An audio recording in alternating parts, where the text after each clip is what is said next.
नमस्कार, सगरमाथा प्राइम समाचारमा स्वागत छ। म ज्योति पौडेल। नमस्कार, म अर्जुन नेपाल। सगरमाथा प्राइम समाचार सुरु गरौं। अहिलेसम्मका मुख्य समाचारबाट। एमाले बाहेकका वामपन्थी दलहरू एकजुट हुँदै समाजवादी केन्द्र निर्माणको बहस सुरु। प्रधानमन्त्री दाहाललाई सुरक्षित बनाउन खोजिएको विश्लेषण। दलीय स्वार्थका कारण सरकार अस्थिर बनेको पूर्व प्रधान न्यायाधीश रेग्मीको टिप्पणी। नीति निर्माणमा अपेक्षाकृत प्रगति हुन नसकेको प्रतिक्रिया। सरकारी अस्पतालहरूलाई विश्वसनीय बनाउनुपर्ने सांसदहरूको माग। निजी अस्पतालहरूलाई निगरानी गर्न सरकारको ध्यान आकर्षण।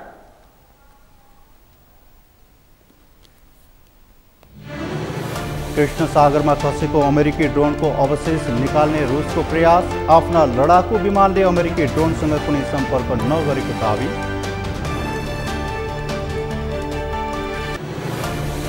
र विश्वकप क्रिकेट छनौटमा नेपालको स्थान पक्का। आइसिसी विश्वकप क्रिकेट लिग 2 को अन्तिम खेलमा युएई डीएल पद्धतिका आधारमा 9 रनले पराजित।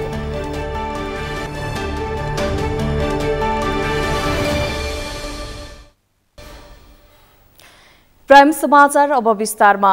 गठबन्धनभित्र रहेका सबै समाजवादी विचार बोक्ने दलहरूबीच समाजवादी केन्द्र बनाउने बहस सुरु भएको छ।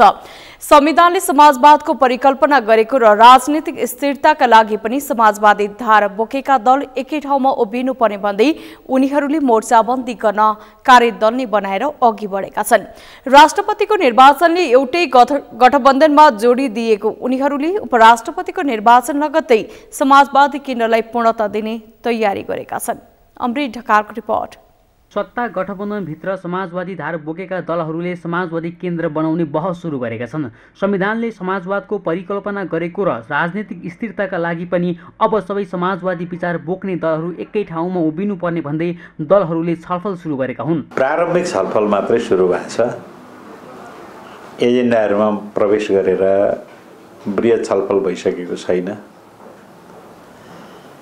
नेपाल समाजवादी पार्टीले 1 महिना अघि नै समाजवादी विचार बोक्ने दलहरूलाई एकै ठाउँमा केन्द्रीकृत गर्ने उद्देश्यले कार्यदल समेत गठन गरेका छन्। हालसम्म माओवादी केन्द्र, एकीकृत समाजवादी र जसपाले मोर्चाबन्दीका लागि एक अर्काका पार्टीका दस्तावेज अध्ययन गरेर साझा सहमतिको बिन्दु तयार गर्ने ठाउँमा पुगेको बताइएको छ। विचार, सिद्धान्त र उद्देश्य मिल्नेहरूसँग मोर्चा बनाउने, कार्यगत एकता गर्ने, सके दलै एकीकरण गर्ने भनेर हामीले निर्णय गरिसकेका छौँ। र सो निर्णयको कार्यान्वयन गर्नको लागि 3 सदस्यीय वार्ता समिति पनि क्रियाशील छ पार्टीको तर्फबाट।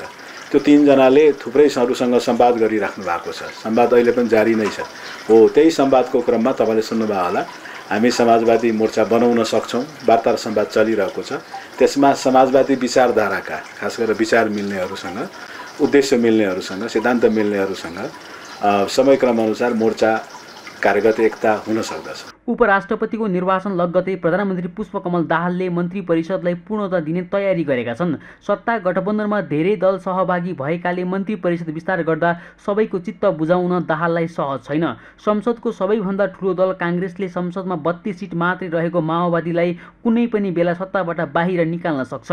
त्यसैले बलियो समाजवादी केन्द्र बनाएर प्रधानमन्त्री दाहालले आफूलाई सुरक्षित गर्न खोजेको समेत विश्लेषण सुरु हुन थालेको छ। यद्यपि माओवादी केन्द्रका नेताहरूले भने समाजवादी विचार बोक्ने दलहरूको ध्रुवीकरणले दलाल पुँजीवादहरू अत्तालिएको टिप्पणी गरेका छन्। संसदमा सबै समाजवाद मान्नेहरू छन्, तर विभक्त फरक फरक ठाउँमा हुँदाखेरि त्यो चाहिँ एजेन्डा, मुद्दा, धारणा, दृष्टिकोणहरू पनि एक ठाउँमा चाहिँ केन्द्रीकृत हुन सकिरहेको छैन।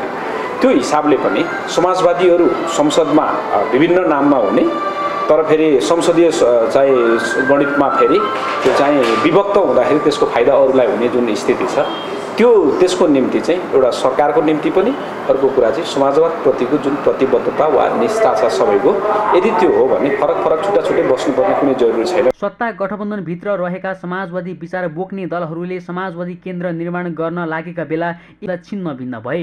अहिले पनि मोहन वैद्य, नेत्रविक्रम चन्द लगायतहरूले वर्तमान राज्य सत्ताको विरोध गर्दै बेला बेला सशस्त्र आन्दोलनको चेतावनी दिने गर्छन्। अर्कातिर नेपाली काङ्ग्रेसको नेतृत्वमा बनेको लोकतान्त्रिक समाजवादी गठबन्धनमा सामेल भएका दलहरूले कसरी समाजवादी केन्द्र निर्माण गर्लान् र त्यसले कति सार्थकता पाउला त्यो भने हेर्न बाँकी छ। सगरमाथा टेलिभिजनका लागि क्यामेरामा सन्तोष चन्दका साथमा अमृत रकाल, काठमाडौँ।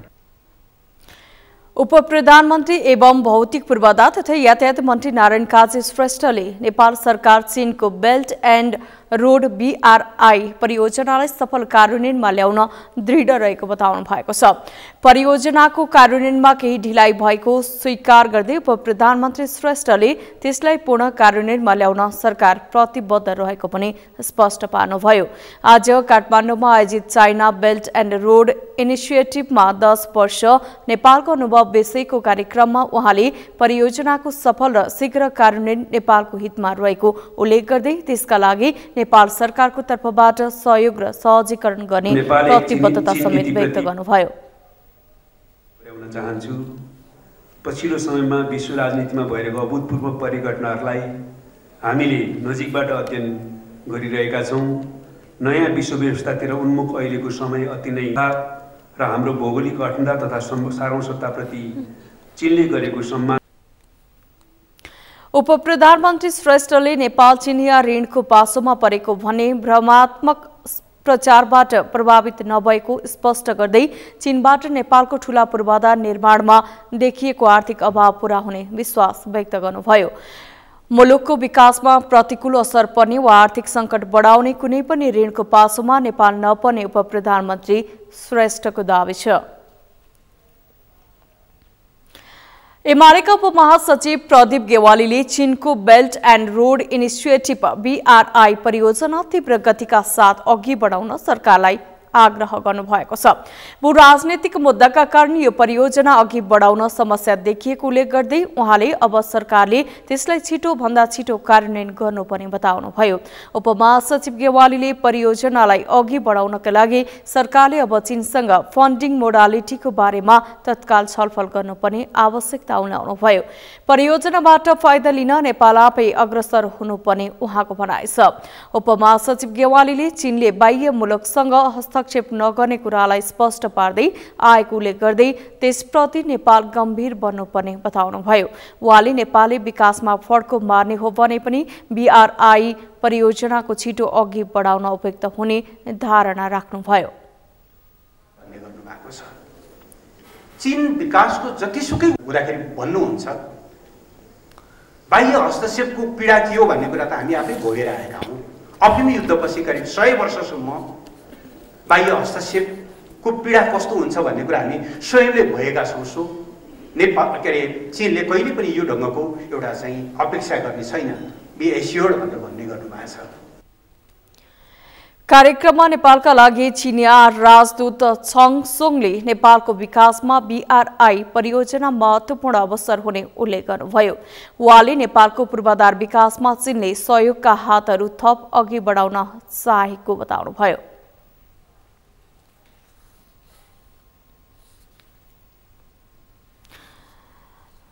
जनता समाजवादी पार्टी नेपालले मञ्जु शर्मा अन्सारीलाई प्रतिनिधि सभा सदस्यका लागि सिफारिस गरेको छ।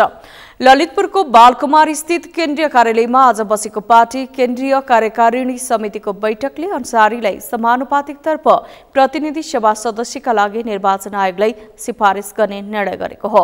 सांसद शहनाज रहमानको निधनपछि रिक्त रहेको पदमा अन्सारीलाई नियुक्त गर्न निर्वाचन आयोगलाई सिफारिस गर्ने निर्णय गरिएको पार्टीका प्रवक्ता मनिष सुमनले जानकारी दिनुभयो।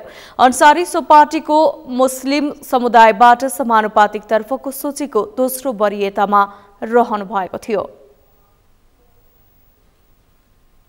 गरेर पार्टीका समानुपातिक सूचीबाट प्रतिनिधि सभामा निर्णय गर्ने थियो र सोही अनुसार आज निर्धारित समयभित्र हामीले शहनाज रहमानजी रहनुभएको समूह अर्थात् मुस्लिम समूहबाट वरियता क्रममा दोस्रो अर्थीका नाम पार्टीका साथी समानुपातिक उम्मेदवार श्रीमती मञ्जु शर्मा अन्सारीलाई प्रतिनिधि सभाको सदस्य पदमा समानुपातिक सूचीबाट बनाइयोस् भनेर आज हामीले सिफारिस पत्र पठाउने निर्णय गरेका छौँ।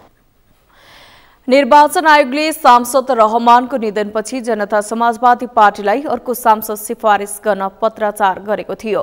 बैठकमा नेताहरूले उपराष्ट्रपति निर्वाचनमा पार्टीका उम्मेद्वारलाई विजयी गराउनका लागि आफ्नो ठाउँबाट पहल गर्नुपर्नेमा जोड दिए।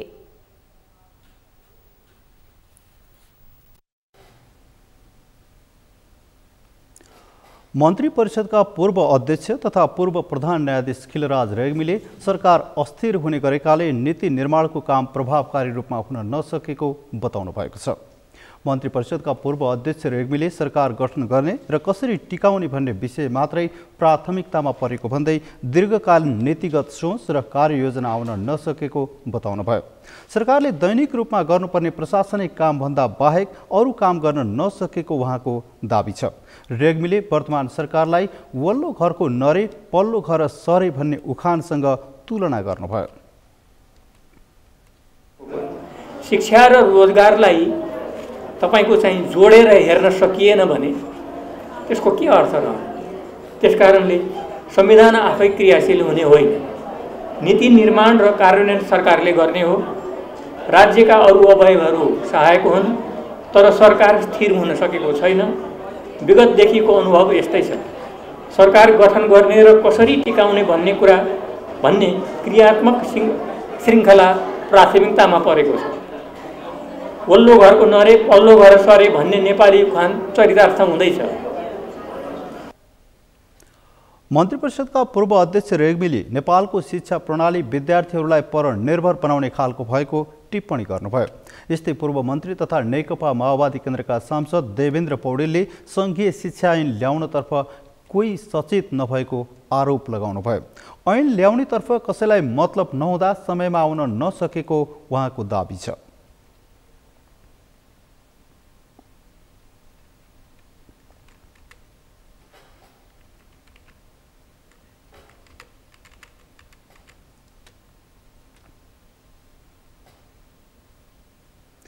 आगामी चैत्र 5 गते हुने स्वतन्त्र विद्यार्थी युनियन सोभियुको चुनावका लागि आज राति 12 बजेबाट मौन अवधि लागू हुँदैछ। उम्मेद्वारहरूले राति 12 बजेपछि प्रचार प्रसार गर्न भोट माग्न पाउने छैनन्। त्रिभुवन विश्वविद्यालयले प्रकाशन गरेको निर्वाचन कार्यतालिका अनुसार मतदाता नामावली, उम्मेद्वारको अन्तिम नामावली प्रकाशन लगायतका सम्पूर्ण तयारी भइसकेको जनाएको छ। केही क्याम्पसहरूमा निर्विरोध चयन भइसकेको छ भने बाँकी क्याम्पसहरूमा आउने आइतबार चुनाव हुँदैछ। यशोदा भण्डारीको रिपोर्ट। चैत 5 गते हुने स्वतन्त्र विद्यार्थी युनियन सोभियु चुनावको लगभग सबै तयारी सकिएको छ।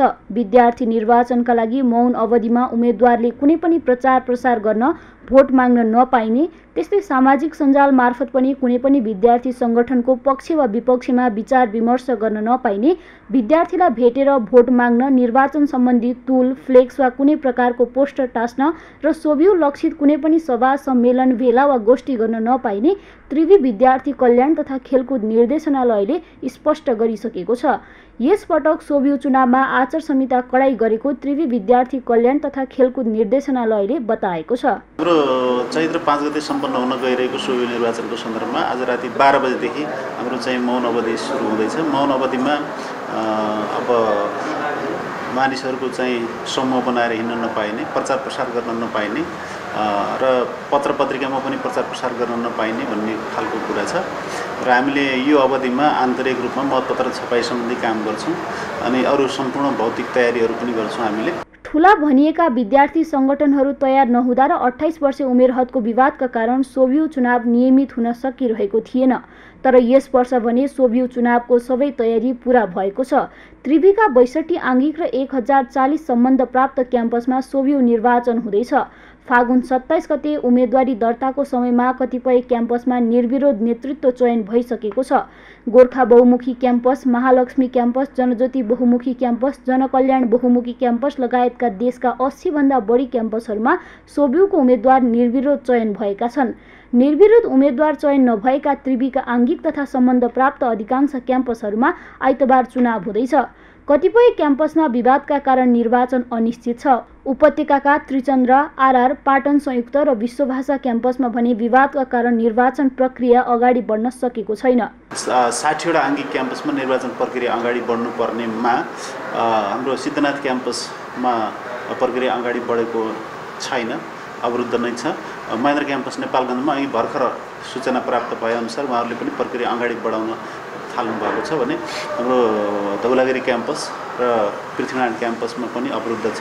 हाम्रो त्रिचन्द्र क्याम्पसमा पनि प्रक्रिया अगाडि बढिसक्यो। अब विश्वभाषा क्याम्पस अनि आयुर्वेद क्याम्पस अनि मिन भवन क्याम्पस अनि पाटन संयुक्त क्याम्पसमा अझै प्रयास जारी छ। हाम्रो चाहिँ अपेक्षा के छ भने सम्भव भएसम्म 5 गते नै गर्ने हो र सम्भव 5 गतेसम्म सुवि निर्वाचन गर्न नसक्नेहरूले 30 दिनभित्रमा आफ्नो कार्यक्रम अनिवार्य रूपमा गर्नै पर्ने भएको हुनाले उहाँहरूले पनि मलाई लाग्छ तत्कालै अब हामीले 5 गतेसम्म हामीलाई उहाँहरूले केही आफ्नो आन्तरिक व्यवस्थापनको निर्णय पठाउनुहुन्छ। अहिले सोभियत चुनावको महत्त्व, यसको उद्देश्य र जिम्मेवारीमाथि नै प्रश्न उठेको छ। आसन्न चुनावका लागि विद्यार्थी सङ्गठनहरू हतियार उठाउनुको सट्टा विद्यार्थीहरूको हक हितका लागि काम गर्न सके सोभियुको औचित्य ठहरिने थियो। सगरमाथा टेलिभिजनका लागि क्यामेरामा सुनिल कोलीका साथमा यशोदा भण्डारी, काठमाडौँ। सगरमाथा प्राइम समाचारमा अब पालो भएको छ विश्रामको। विश्रामपछि सरकारी अस्पतालहरूलाई विश्वसनीय बनाउनु पर्ने सांसदहरूको माग, निजी अस्पतालहरूलाई निगरानी गर्न सरकारको ध्यान आकर्षण।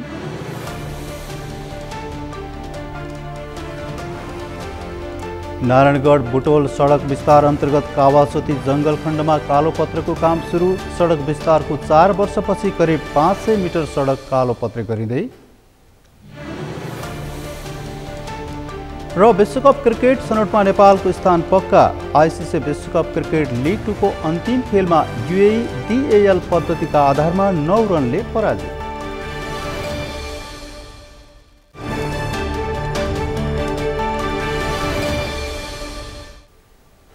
विश्रामपछि सगरमाथा प्राइम समाचारमा पुनः स्वागत छ। अब बाँकी समाचार। नेपालमा सरकारी अस्पतालको विश्वास कम भइरहेको अवस्थाप्रति सांसदहरूले ध्यान आकर्षण गराएका छन्। सांसदहरूले सरकारी अस्पताललाई विश्वसनीय बनाउनु पर्नेमा जोड दिएका छन्। राष्ट्रिय सरोकार तथा समन्वय समितिको आजको बैठकमा सांसदहरूले सरकारी अस्पताललाई विश्वसनीय बनाउनु पर्नेमा जोड दिएका हुन्। एक रिपोर्ट। बिहिबार राष्ट्रिय सरोकार तथा समन्वय समितिको बैठकमा सांसदहरूले सरकारी अस्पताललाई विश्वसनीय बनाउनु पर्नेमा जोड दिएका छन्।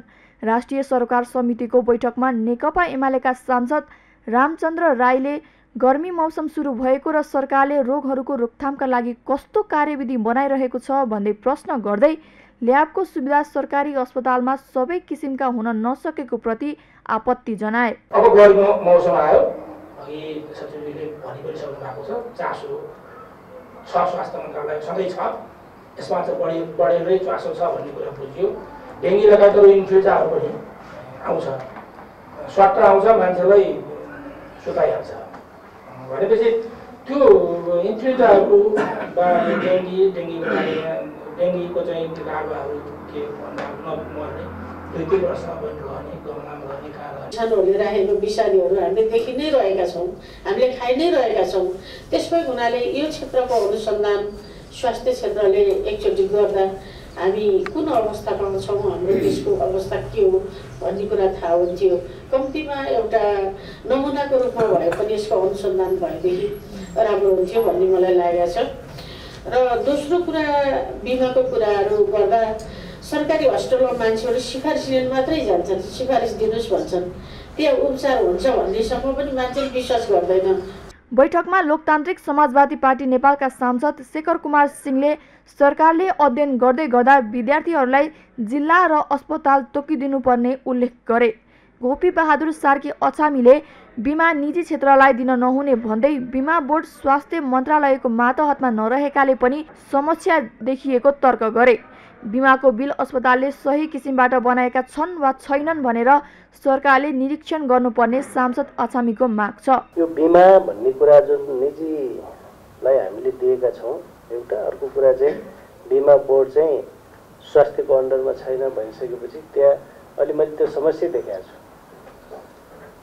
अब 8 अर्ब जति चाहिँ त्यहाँ दिन बाँकी छ भनिसकेपछि अब त्यो हस्पिटलले पनि राम्रो ढङ्गले खुला ढङ्गले चाहिँ बिल बनाएका छन् कि छैनन् भन्ने कुरा त्यसको मोनिटरिङ गर्नु जरुरी छ एउटा यो। अर्को कुरा बिमाले पनि त्यत्रो अब कतिपय हस्पिटलको त 45 करोड 50 करोड चाहिँ बाँकी छ भनेर चाहिँ त्यो स्थिति त राम्रो होइन नि। सांसद आचामीले बिमामा विकृति हुनु नहुनु निजी अस्पताललाई राज्यले निगरानी गर्न आवश्यक रहेको भन्दै अस्पतालमा मानवीय संवेदना छैन कि भन्ने स्थिति देखिएको गुनासो गरे। स्वास्थ्य तथा जनसङ्ख्या मन्त्रालयका सचिव डाक्टर रोशन पोखरेलले निजी अस्पतालहरूलाई स्वास्थ्य बिमाको जिम्मा दिन नहुने तर्क गर्नुभएको छ। आज राष्ट्रिय सरोकार तथा समन्वय समितिको बैठकमा उहाँले निजी अस्पतालहरूलाई बिमाको जिम्मा दिन नहुने तर्क गर्नुभएको हो। निजी अस्पताललाई नदिँदा केही वर्षसम्म गाह्रो भए पनि सरकारको अस्पतालहरूको उन्नति प्रगति गर्न सहयोग पुग्ने सुझाव दिनुभयो। अहिलेको स्वास्थ्य बिमा जस्तो नभई राज्यले सामाजिक दायित्व पूरा गरेको जस्तो भएको सचिव पोखरेलले बताउनुभयो। उहाँले सरकारका कर्मचारीहरू नेपाली सेना सशस्त्र प्रहरी नेपाल प्रहरी लगायतलाई नसमेटिएसम्म बिमा परिष्कृत हुन नसक्ने दावी गर्नुभयो। त्यो होइन कि त 9 बजेदेखि 4 बजेसम्म पारिश्रमिक जाने हजुर, त्यो चाहिँ सबभन्दा गाह्रो विषय चाहिँ हामी स्वास्थ्य मन्त्रालयको सचिवको नाताले भन्दाखेरि यो पोस्टिङ गर्नलाई सबभन्दा गाह्रो भयो हजुर। म्यान्डेटरी पोस्टिङ करारको पोस्टिङ पनि हामीलाई गाह्रो भयो हजुर। पढ्दैखेरि बरु कहाँ जाने भनेर जिल्ला तोक्दिउँ हजुर, होइन भने एमडी गर्दा एमबिबिएस पढ्दै जिल्ला तोक्दिनु पर्यो। यो जिल्लामा तिमी गएर 3 वर्ष सेवा दिनु भने तिमी पढ्न पाउँछौ नभए पाउँदैनौ भनेर, नभए भने हजुर यो जिल्ला तोक्न अथवा अहिले त हामीले प्रदेश भनेका छौँ, प्रदेश तोक्न पनि गाह्रो भयो हजुर। सचिव पोखरेलले स्वास्थ्यमा काम गर्नेहरूको सेवा सुविधा बढाउनु पर्ने भन्दै दुर्गममा डाक्टर पठाउने केन्द्रको हातमा नभएकाले प्रदेश लोक सेवाबाट पद पूर्ति गर्नुपर्ने उल्लेख गर्नुभयो। स्वास्थ्य मन्त्रालयकी सचिव देवकुमार गुरागाईले गर्मी महिना सुरु भएसँगै डेङ्गु लगायतका रोगहरूबाट भयावह अवस्था आउन सक्नेतर्फ सचेत गराउनुभयो। उहाँले स्वास्थ्य विभागले कार्यविधि बनाइसकेको र सबै मिलेर सतर्कता अपनाउने हो भने रोगहरूबाट बच्न सकिने बताउनुभयो।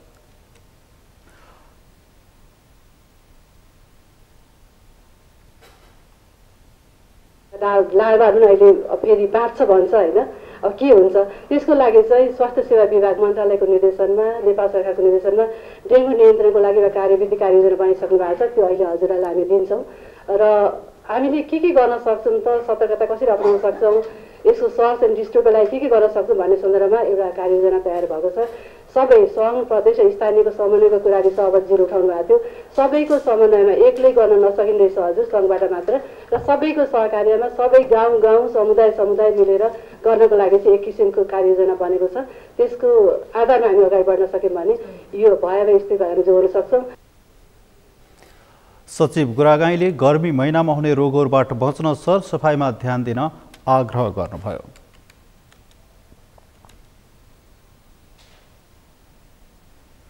नेपालका निर्माण व्यवसायहरूले सरकार समक्ष 27 बुँदे माग प्रस्तुत गरेका छन्। नेपाल निर्माण व्यवसाय महासङ्घको 24औं साधारण सभा मार्फत व्यवसायहरूले आज आफ्ना माग सार्वजनिक गरेका हुन्। काम सम्पन्न भएका आयोजनाहरूको भुक्तानी दिनुपर्ने लगायत सार्वजनिक खरिद ऐनसँग सम्बन्धित ऐन, निर्माण व्यवसायसँग सम्बन्धित ऐन र मुलुकी अपराध संहितासँग सम्बन्धित ऐन समेत संशोधन गर्न माग गरेका छन्।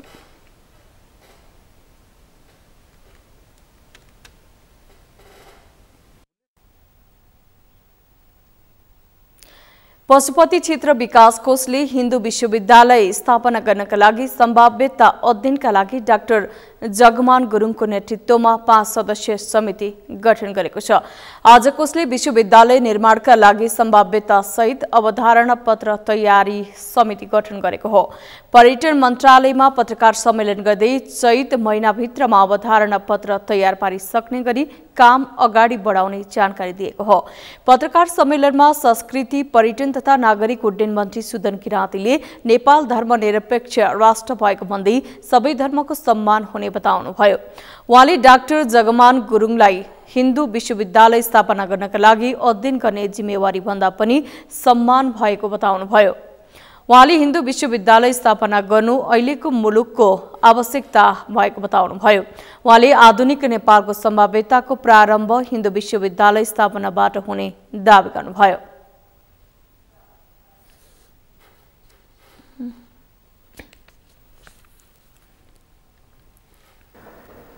र सांस्कृतिक कूटनीतिलाई अझ संसारभरि बौद्धिक व्यक्तित्वहरू निर्माण गर्ने त्यसै पनि यो भइहाल्छ। र त्यो भइसकेपछि यसले पर्यटनको विकास पनि गर्छ। यो संस्कृतिसँग मात्रै सम्बन्धित छैन, पर्यटन पनि छ। पर्यटन व्यापक रूपमा भएपछि आर्थिक विकास पनि छ। यी सबै कुरा जोडिएको छ। आज उहाँले धेरै कुरा छोटो समयमा एकदमै गहिरो कुरा भन्नुभएको छ। यो धेरै बोलेर अहिले सबै कुरा हुने भने किन अध्ययन गर्नु? हिन्दू विश्वविद्यालय स्थापनाका लागि विक्रम सम्वत 2081 को मङ्सिरभित्र सबै प्रक्रिया पूरा गर्ने घोषणा गरिएको छ। अध्ययन सहित अवधारणा पत्र तयार गर्न डाक्टर गुरुङ सहित 5 सदस्यीय समिति गठन गरेको हो। समितिको सदस्यमा प्राध्यापक डाक्टर रामचन्द्र गौतम, प्राध्यापक चैतनाथ गौतम, कमल ढकाल र सदस्य सचिवमा डाक्टर घनश्याम खतिवडा रहनु भएको छ। नेपाल प्रहरीमा जागिर छोड्नेको लर्को लागेको छ। प्रहरीमा जागिर खाएकाहरू सेवा सुविधा, ओभरटाइम ड्युटी, माथिल्लो अधिकारीको व्यवहार लगायत विविध कारणले छोटो समयमा नै जागिर छोड्न बाध्य भएको पाइएको छ। पछिल्लो 5 वर्षमा करिब 9000 प्रहरीले जागिर छोडिसकेको तथ्याङ्क छन्।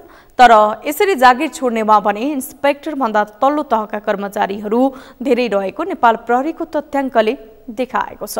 250 जना असैले जागिर छोडेका हुन्। इन्सपेक्टर 53 जना, डीएसपी र एसपी 16 जना र 2 एसपी र 4 डीआईजीले पनि यो अवधिमा राजीनामा दिएका छन्। यसरी वार्षिक ठूलो संख्यामा प्रहरीले जागिर छोड्दा नेपाल प्रहरीले भने यसलाई सामान्य रूपमा लिएको छ। घरायसी कारण यो अर्को नयाँ अवसरको खोजी र पेन्सन पनि पर्याप्त नभएको अवस्थामा नलागेको अवस्थामा र त्योभन्दा अहिले भइरहेको जागिरभन्दा चाहिँ बढी के अरे बढी रकम हुने चाहिँ अवसर भेटियो भने त्यसरी चाहिँ के अरे राजीनामा जाने अवस्था हो। तर माथिल्लो व्यवहार के अरे दर्जाले गरेको व्यवहारको कारणले चाहिँ राजीनामा दिन्छन् जस्तो लाग्दैन मलाई। त्यो त किन हाम्रो विभागीय कारबाही हुन्छ यदि तलमाथि गरेमा। अवसर नपाउने भन्दा पनि एउटा यो दर्जासम्म म पुगिसकेको छु। यो दर्जाभन्दा म माथिल्लो दर्जामा पुग्ने मेरो अब अवधि पनि छैन र उमेर पनि छैन भन्ने हिसाबले चाहिँ त्यो भएको अवस्थामा चाहिँ राजीनामा दिने चलन भएर नयाँ चाहिँ अर्को रोजगारी खोज्ने अवस्था छ। एकजनालाई प्रहरीको सम्पूर्ण तालिम सकेर इन्सपेक्टर बनाउन खर्च भइरहेको छ। तालिम सकि राज्यलाई योगदान दिनुपर्ने बेला प्रहरीले छोटो समय काम गरेर जागिर छोड्दा नयाँ नियुक्तिमा दोब्बर खर्च हुने गरेको छ। राजीनामा दिएकाहरूले भने राम्रो अवसर नपाएको, वृत्ति विकास नभएको, माथिल्लो तहका अधिकृतबाट हुने व्यवहार, सेवा सुविधा र मूल्याङ्कन लगायतका कारण देखाउने गरेका छन्। राजीनामा दिनेहरूको यो धारणाप्रति पूर्व प्रहरी अधिकृतले भने सहमति जनाएका छन्। सेवा र सुविधा चाहिने सङ्गठनमा एकदमै कम छ हैन। त्यही कारणले गर्दा पनि बाहिर जहाँ चाहिने अलि बढी आकर्षक चाहिने सुविधाहरू चाहिने देखिन्छ त्यतातिर नै तपाईको आकर्षित हुने क्रम चाहिँ बढिरहेको छ। त्यसले गर्दा सङ्गठनमा पनि सेवा सुविधा र शर्त जस्ता चाहिँ मुद्दाहरूलाई ऐनले चाहिँ सम्बोधन गर्न जरुरी छ। अर्को कुरो तपाईको प्रहरी भित्र चाहिँ कार्य तपाईको बोझ पनि एकदमै ज्यादा छ। 18-19 घण्टासम्म एउटा मानवीय चाहिँ शरीरले काम गर्न सक्छ, त्यो पनि दिनदिनै। तल्लो तहका प्रहरीले बिना भत्ता 19 घण्टासम्म काम गर्नुपर्ने बाध्यता रहेको उनको भनाइ छ। तल्लो तहका प्रहरीलाई बस्ने र सुत्ने सुविधा पनि राम्रो नभएको उनको तर्क छ। काम अनुसार आकर्षक तलब नपाउने, सरुवा बढुवामा राजनीतिक हस्तक्षेप, माथिल्लो तहका अधिकारीको रुष्ट व्यवहारले निराश भएका प्रहरीले अन्ततः भविष्यको खोजीमा परदेशिएका थुप्रै उदाहरणहरू छन्। पेन्सन पाकिसकेपछि परदेशमा पाएको राम्रो अवसरले प्रहरीको जागिर छोड्नेहरूलाई राज्यले टिकाइराख्न भने कुनै पहल कदमी गरेको छैन। आकर्षणकै कारण प्रहरीमा जागिर गरेकाहरूलाई लामो समयसम्म टिकाइ राख्न सक्ने वातावरण नेपाल प्रहरीमा बन्न सकेको छैन। सगरमाथा टेलिभिजनका लागि क्यामेरामा प्रताप लामा र सन्तोष अङ्कितका साथ अभिषेक सुनार, नक्साल, काठमाडौँ। नारायणगढ बुटोल सडक विस्तार अन्तर्गतको कावासुती जंगल खण्डमा कालोपत्रीको काम सुरु भएको छ। सडक विस्तारको 4 वर्षपछि करिब 500 मिटर सडकमा कालोपत्री गरेर यसको सुरुवात गरिएको हो।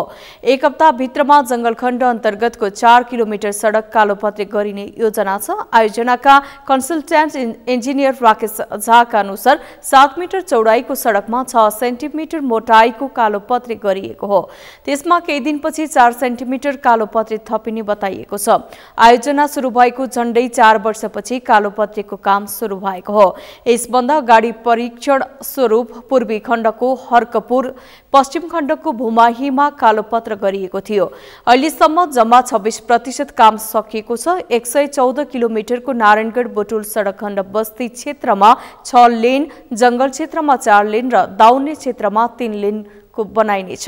करिब 17 अर्ब रुपैयाँमा चिनिया ठेकेदार कम्पनी चाइना स्टेट इन्जिनियरिङ कर्पोरेसनले टेक्का लिएको यस नारायणगढ बुटुल सडक खण्ड विस्तारको काम निकै सुस्त रहेको छ।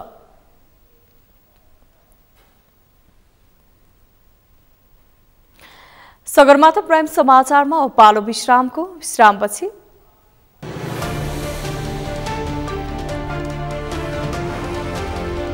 कृष्ण सागरमा खसेको अमेरिकी ड्रोनको अवशेष निकाल्ने रुसको प्रयास। आफ्ना लडाकु विमानले अमेरिकी ड्रोनसँग कुनै सम्पर्क नगरेको दावी। र विश्वकप क्रिकेट छनौटमा नेपालको स्थान पक्का। आईसीसी विश्वकप क्रिकेट लिग 2 को अन्तिम खेलमा यूएई डीएल पद्धतिका आधारमा 9 रनले पराजित।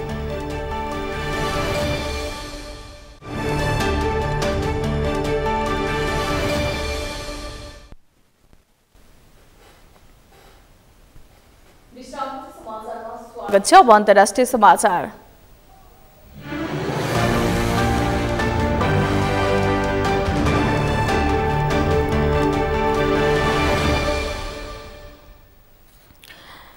कृष्ण सागरमा खसेको अमेरिकी ड्रोनको अवशेष निकाल्ने प्रयास गर्ने बताएको छ। अमेरिकाले रुसी जेटले आफ्नो क्षतिग्रस्त ड्रोनलाई खसालेको बताइएको छ, तर मस्कोले भने अमेरिकी दावीको अस्वीकार गरेको छ। सरकारी टेलिभिजन मार्फत रुसी सुरक्षा परिषदका सचिव निकोलाई पात्रुसेवले मस्कोले विमान खोज्ने प्रयास गरिरहेको बताएका हुन्। पात्रुसेवले ब्ल्याक सीमा ड्रोनको उपस्थितिले अमेरिका प्रत्यक्ष युद्धमा संलग्न भएको बताएका छन्। उक्त घटना मंगलबार बिहान भएको र झडप करिब 30-40 मिनेटसम्म चलेको अमेरिकी सेनाका अधिकारीहरूले बताएका छन्। टक्कर हुनु अघि रुसी विमानहरूले ड्रोनमा धेरै पटक इन्धन खसालेको अमेरिकाले जनाएको छ। पेन्टागनका प्रवक्ता ब्रिगेडियर जनरल पियाट राइडरले पत्रकारहरूलाई ड्रोन उडान गर्न नसक्ने र अनियन्त्रित अवस्थामा रहेको र टक्करले रुसी विमानलाई पनि क्षति पुर्याएको बताएका छन्। यता रुसले आफ्ना 2 SU-27 लडाकु विमानले अमेरिकी ड्रोनसँग कुनै सम्पर्क नगरेको दावी गरेको छ। रुसको रक्षा मन्त्रालयले ड्रोन तीव्र चालपछि दुर्घटनाग्रस्त भएको र यसले ट्रान्सपोन्डर संचार उपकरणहरू बन्द गरेर उडान गरिरहेको जनाएको छ।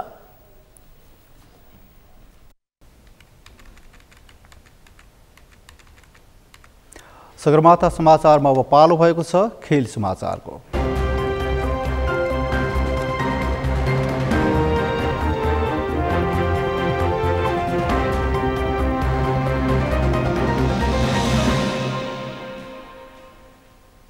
आईसीसी विश्वकप क्रिकेट लिग 2 अन्तर्गत त्रिकोणात्मक सिरिजको अन्तिम खेलमा यूएईलाई हराउँदै नेपालले विश्वकप क्रिकेट छनौटमा स्थान पक्का गरेको छ। कीर्तिपुर स्थित त्रिवी क्रिकेट मैदानमा आज डीएल पद्धतिको आधारमा यूएईलाई 9 रनले पराजित गरेर नेपालले विश्वकप छनौटमा स्थान पक्का गरेको हो। यूएईले दिएको 311 रनको लक्ष्यसहित नेपालले जवाफी ब्याटिङ गरिरहँदा खराब प्रकाशको कारण खेल रोकिएपछि डीएलको आधारमा नतिजा तय गरिएको हो। खेल रोकिनु अघि नेपालले 44 ओभरमा 6 विकेट गुमाएर 269 रन जोडेको थियो। नेपालका लागि कुशल फुर्तेलले 50, आरिफ शेख 52, भीम सार्कीले 67 र गुलसन झाले अभिजित 50 रन बनाए। यूएईका जुनेद सिद्दिकीले 3, आयान अफजल खानले 2 विकेट लिए। टस जितेर पहिले ब्याटिङ गरेको यूएईले 50 ओभरमा 6 विकेट गुमाएर 310 रन बनाएको थियो। यूएईका आसिफ खानले 42, बलमा अभिजित 101, भृत्य अरविन्दले 94 र कप्तान मोहम्मद वासिमले 63 रन बनाए। नेपालका दिपेन्द्र सिंह ऐरीले 2 विकेट लिए। जिम्बाब्वेमा आगामी जुन जुलाईमा हुने छनौटमा कुल 10 टोली सहभागी हुनेछन्। विश्वकप छनौटमा सुपर लिग 2 का शीर्ष 3 टोली नेपाल, ओमान र स्कटल्यान्ड र प्लेअफ क्वालिफायरमा शीर्ष 2 टोली लगायत कुल 10 टोली हुने पाएका छन्। जिम्बाब्वेमा हुने छनौटमा कुल 10 टोलीलाई 2 समूहमा विभाजन गरिनेछ, जसबाट हरेक समूहबाट शीर्ष 3 टोली सुपर 6 मा स्थान बनाउनेछन्। सुपर 6 मा एक अर्कासँग खेलेपछि शीर्ष 2 मा रहने टोली विश्वकपमा पुग्ने पाएका छन्।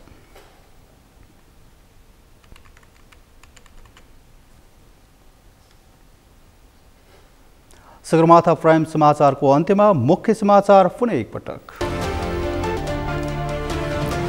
एमाले बाहेकका वामपन्थी दलहरू एकजुट हुँदै समाजवादी केन्द्र निर्माणको बहस सुरु। प्रधानमन्त्री दाहाललाई सुरक्षित बनाउन खोजिएको विश्लेषण। दलीय स्वार्थका कारण सरकार अस्थिर बनेको पूर्व प्रधान न्यायाधीश रेग्मीको टिप्पणी। नीति निर्माणमा अपेक्षाकृत प्रगति हुन नसकेको प्रतिक्रिया। सरकारी अस्पतालहरूलाई विश्वसनीय बनाउनु पर्ने सांसदहरूको माग। निजी अस्पतालहरूलाई निगरानी गर्न सरकारको ध्यानाकर्षण।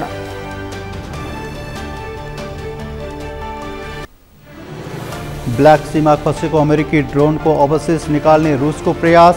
आफ्ना लडाकु विमानले अमेरिकी ड्रोनसँग कुनै सम्पर्क नगरेको दाबी। र विश्वकप क्रिकेट छनौटमा नेपालको स्थान पक्का। आइसिसी विश्वकप क्रिकेट लिग 2 को अन्तिम खेलमा युएई डीएल पद्धतिका आधारमा 9 रनले पराजित। हवस् त सगरमाथा प्राइम समाचार अहिलेलाई सकियो। तपाईँ समाचार बुलेटिनका साथै सगरमाथा टेलिभिजनका सम्पूर्ण कार्यक्रम www.sagarmatha.tv मा पनि पढ्न र हेर्न सक्नुहुनेछ। साथै युट्युबमा youtube.com/sagarmatha TV नेपालमा हेर्न सक्नुहुनेछ। तपाईँ हामीलाई फेसबुकमा पनि facebook.com/STV नेपालमा फलो गर्न सक्नुहुनेछ। समाचारको शिखर नेपालको गौरव नेपालको पहिलो न्युज च्यानल सगरमाथा टेलिभिजन हेर्दै गर्नुहोला। नमस्कार।